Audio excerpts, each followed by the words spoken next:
नमस्कार, आप देख रहे हैं न्यूज 24। आपके साथ मैं हूं अखिलेश आनंद।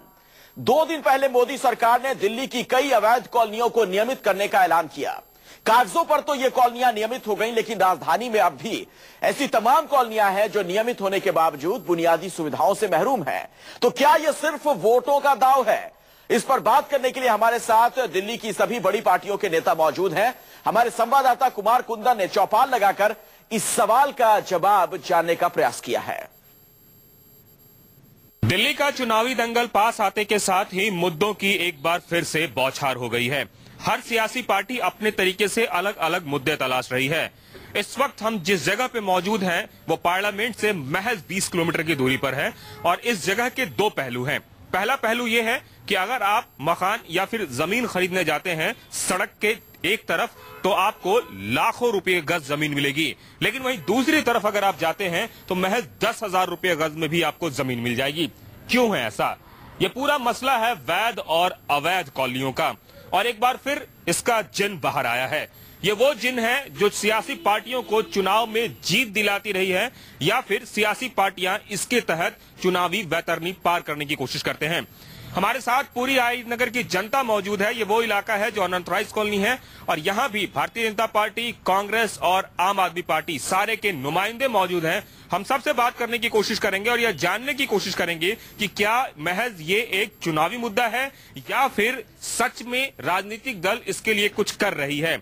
इस पूरे मुद्दे पर जनता जनार्दन भी हमारे साथ है। ये वो जनता है जो तय करती है कि किसे चुनाव में जीत दिलानी है। ये वो जनता है जिसे पता है कि क्या सही में कुछ हो रहा है या सिर्फ और सिर्फ राजनीति हो रही है। हमारे साथ भारतीय जनता पार्टी से लोहिया साहब मौजूद हैं, कांग्रेस से वेदपाल साहब मौजूद हैं और आम आदमी पार्टी से संजीव जी मौजूद हैं। ये सारे इन इलाके का प्रतिनिधित्व करते हैं। सबसे पहला सवाल बीजेपी से ही। आपकी सरकार है और अनऑथराइज कॉलोनियों को रेगुलाइज करने के लिए बकायदा कल कैबिनेट की मुहर भी लग गई।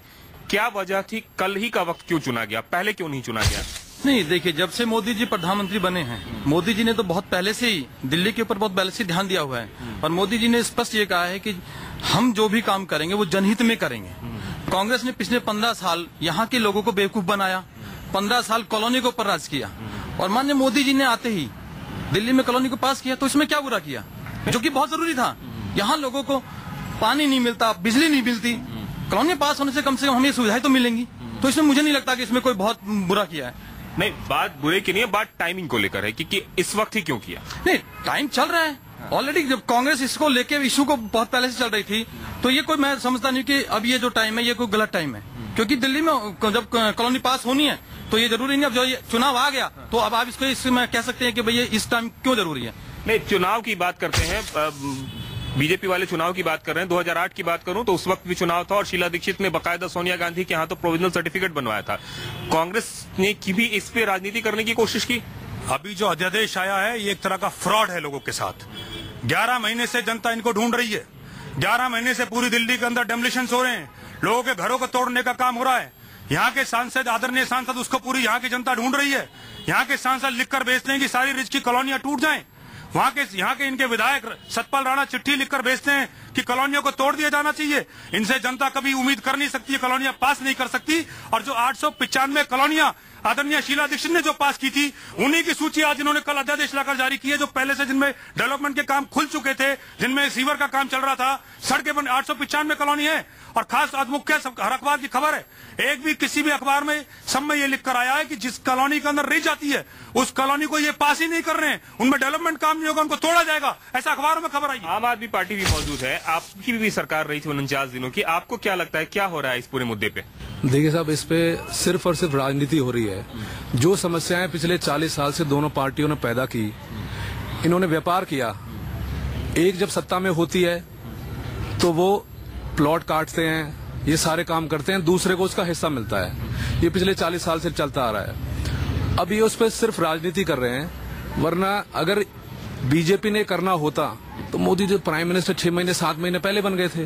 भाई उनके लिए तो ये बहुत आसान काम था। बीजेपी को कोई विरोध नहीं, पूरी सत्ता है उनके पास। अगर यही करना होता तो ये पहले नहीं कर सकते थे। ये तो क्योंकि अब चुनाव डिक्लेयर हो गया दिल्ली के अंदर, दिल्ली की जनता को एक लॉलीपॉप थमाने का काम इससे ज्यादा मुझे लगता नहीं, ये कुछ और है। जनता से ही पूछने की कोशिश करते हैं कि क्या सही में ये लॉलीपॉप थमाने का काम है। अब आप लोग भी इस इलाके में हैं, किस तरीके से आपको लग रहा है कि अनऑथराइज्ड कॉलोनी में रहते हैं, और क्या कभी लग रहा है कि रेगुलाइज हो पाएगा? मेरे को लगता नहीं ये रेगुलाइज हो पाएगा। हर बार ये लॉलीपॉप दे देते हैं, और हमारे यहाँ पे कभी भी यहाँ पे अनऑथराइज्ड कॉलोनी उबड़ खाबड़ रास्ते हैं, ना यहाँ पे पीने का पानी है, यहाँ पे ना पानी की निकासी है प्रॉपर तरीके से, कुछ भी नहीं है। गांव कॉलोनी गांव के अंदर भी कुछ नहीं है। मेरे को तो लगता नहीं है दोनों कोई सी पार्टी भी हमें ये रेगुलाइज करेगी। अब जिस तरीके से ये पूरा इलाका है, एक तरफ फार्म हाउस है, दूसरी तरफ अनऑथराइज्ड कॉलोनी है, कितना अंतर है दोनों में? बहुत ज्यादा अंतर है जिनमें, और इन लोगों ने ही कर रखा है, इन्होंने, कांग्रेस और बीजेपी ने। इस तरफ देखोगे तो लाखों रुपए गज है, इस तरफ देखोगे तो 10,000 5,000 रुपए गज भी दे रहे हैं लोग। सिर्फ यही लोग दे रहे हैं और कोई नहीं दे रहा। वजह क्या है ये भी जानने की कोशिश करते हैं। क्या वजह है आपको लगता है? मैं गजराज तंवर डेरागाम से। मैं पहले तो ये पूछना चाहूंगा, भाई जेपी जी बीजेपी में काम आम पार्टी में? चूंकि जो यहाँ के विधायक हैं फिलहाल, उनके इनके पोस्टर में फोटो भी नहीं होता है। अच्छा ठीक है। दूसरा मैं भाई संजीव जी से पूछना चाहूंगा, आम आदमी के जो कैंडिडेट हैं, क्या ये आम आदमी का कैंडिडेट है, ये पैसे वाले इनके कैंडिडेट है? केजरीवाल जी ने जो पैसे वाले इनको कैंडिडेट बनाया है, जो गरीब आदमी था उसको ही देते पहले वाले कैंडिडेट को। फिर दूसरी बात ये, जो कलानी पानी के लिए बोल रहे हैं भाई, हमारे पानी प्रॉपर तरीका से सानिया बिहार का यहाँ पे आया ओढ़े, और प्रॉपर तरीका से कलानिया में काम के लिए कांग्रेस पार्टी ने और अपना काम के लिए चैन बना रखी है। और जो ये कलानी की बातें आई है, अभी कलानी 2012 में 6ठे महीने में शीला जी ने 895 कलानी, दिल्ली की 1695 कलानियां हैं, 1695 कलानियां में से 895 कलानियां शीला जी ने ये कर दी थी। इनमें सब में सीवर का और पानी का काम चालू है, सब जगह काम चलता हुआ है। और जो ये बीजेपी वाले कह रहे हैं, जेटली जी बोल रहा था, हमने ये 895 कलानी की है। 895 कलानी में से 895 कलानी का ये नाम भी जानते हैं क्या बीजेपी वाले? और आम आदमी वाले के वाले बोलता हूँ, ये जो आम आदमी का कैंडिडेट आया है, ये 7 साल से बीजेपी में रहता हुआ चेयरमैन था इस जान में। क्या ये अनऑथराइज्ड कलानी को तोड़फोड़ को रोक नहीं सकता था क्या? जब बीजेपी का कैंडिडेट था ये आम आदमी को, आज तो पैसे दे के आ गया, कैंडिडेट बन गया। ठीक है, वो कैंडिडेट की बात करते हैं। जिस तरीके से डेवलपमेंट की बात हो रही है, और ये आपको लग रहा है कि कॉलोनियां रेगुलाइज हो पाएंगी? नहीं जी नहीं, बिल्कुल नहीं लगता। हम तो शीला दीक्षित के टाइम से और बीजेपी 1 साल से दिल्ली के अंदर, ये सब लोग झूठ बोलते हैं। वोट के लिए राजनीति है इन लोगों की टोटल, बाकी कुछ नहीं है यहाँ पे। बिल्कुल अभी कॉलोनी टूटी है यहाँ पे, पहाड़ी पे भी 300 मकान टूटे हैं यहाँ पे। आपको लग रहा है कि क्या होगा? जी हम तो ये चाहते हैं, हमारे लिए तो वो आए जो हमारे यहाँ आके काम करे, हमारी कॉलोनियाँ पास करे, हमारी सड़क नाली और ये पूरा वो करे, उसके लिए हम वोट करेंगे जी।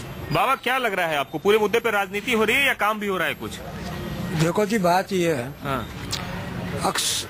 सन 84 में इंदिरा गांधी मरी थी, और उस मेरे ख्याल से हमारा देश आजाद हुआ है 67 साल हो चुके होंगे।